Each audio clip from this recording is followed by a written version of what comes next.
कृष्ण दामोदरं रामनारायणं जानकी वल्लभम्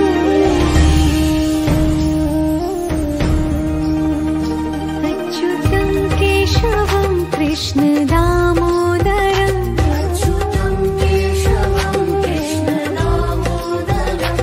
रामनारायणं जानकी वल्लभम्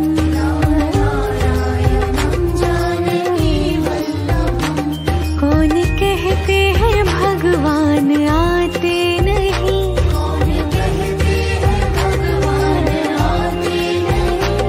तुम मीरा के जैसे बुलाते नहीं,